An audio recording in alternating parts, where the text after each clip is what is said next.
Okay, let's continue to talk about medical tourism. And we know the history of Cambodia. It used to be a monarchy, then a French colony, then a monarchy again.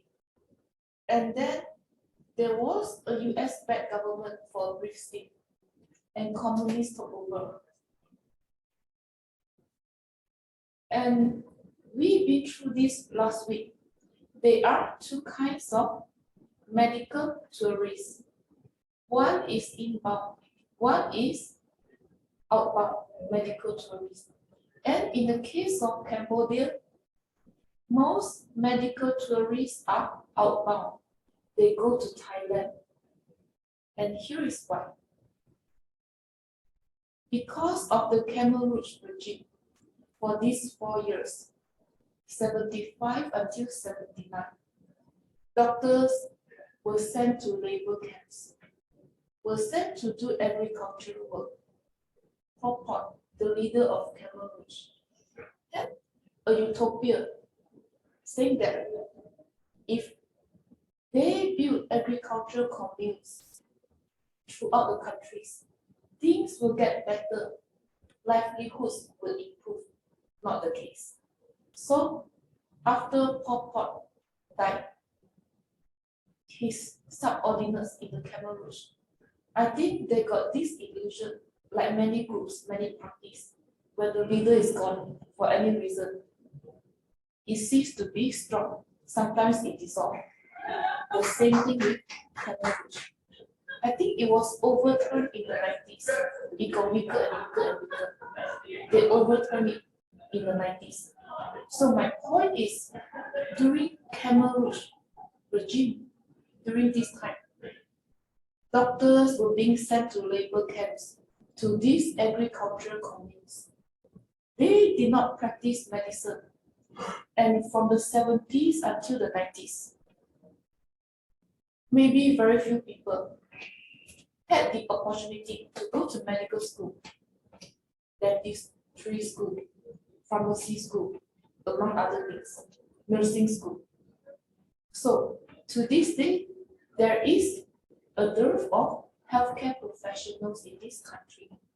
And because of that, when Khmer Rouge was overturned in the 90s, I think now it's not really communism. It's a new government. People started to develop that country. Foreign investors went in and still go in to open factories, open franchise, open branches and whatnot. They developed the country. They helped build highways, including joint ventures for hospital. These all contribute to how the country got to, or still get to develop to this day. And one of them is this Sunrise Japanese Hospital Phnom Penh, SJH. It's a joint venture between a Japanese corporation, and maybe the Cambodian government.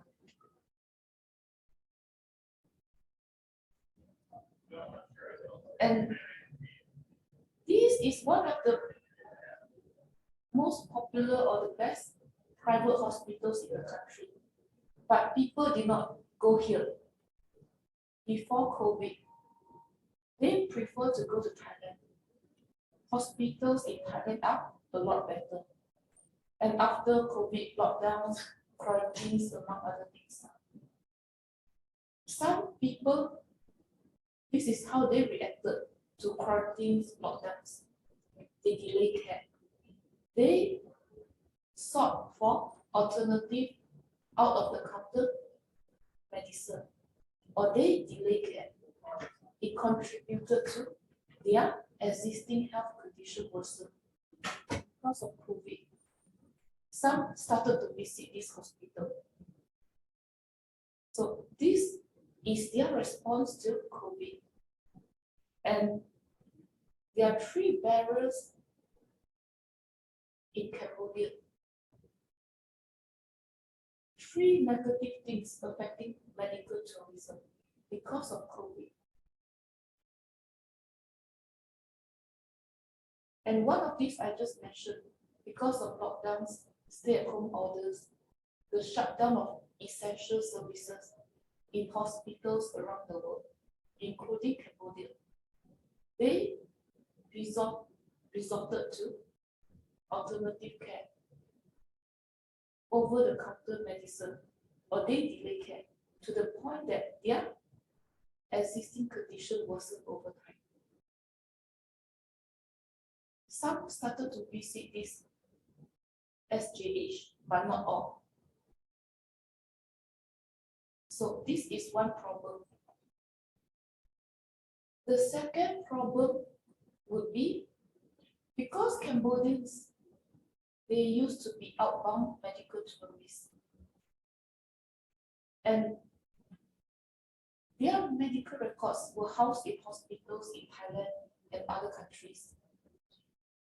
There's no mechanism, no proper procedure, no proper protocol for these medical records to be shared or transferred into hospitals in Cambodia. And if Cambodians, they decide to visit the hospitals, clinics in their country in COVID, they may have to redo a lot of tests, a lot of examinations, screenings, and so on. And sometimes, some Cambodians are not educated because of the language barrier.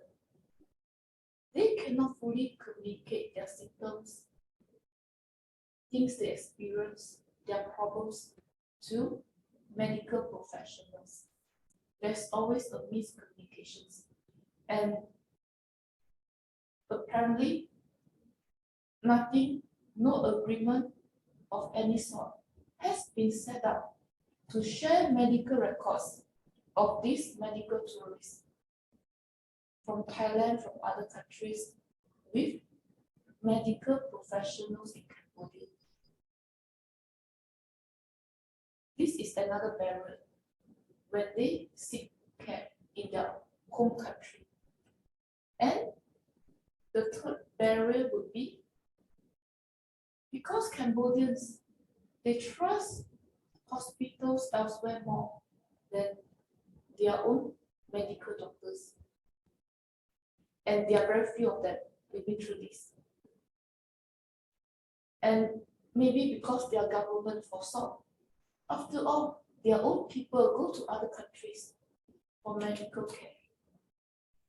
They neglected to develop their own healthcare infrastructure and facilities. And they got into a big surprise when COVID hits. They cannot properly serve these Cambodians who now prefer to seek care in their own country. There's a lack of all these services: oncology, surgery, radiotherapy, imaging, pathology, among other things, among other essential and non-essential cares. Essential and non-essential care are still underdeveloped in that country. So things are not looking good in Cambodia, but can be improved if certain mechanisms is being developed to share medical records from where they used to seek care with the local medical doctors. Things may improve. This barrier may be minimized. And when this barrier minimized, Cambodians may be more inclined to seek care again in their local hospitals. Their pre-existing conditions may not worsen. This first barrier can also be taken care of. And the government should prioritize developing all these services in the country.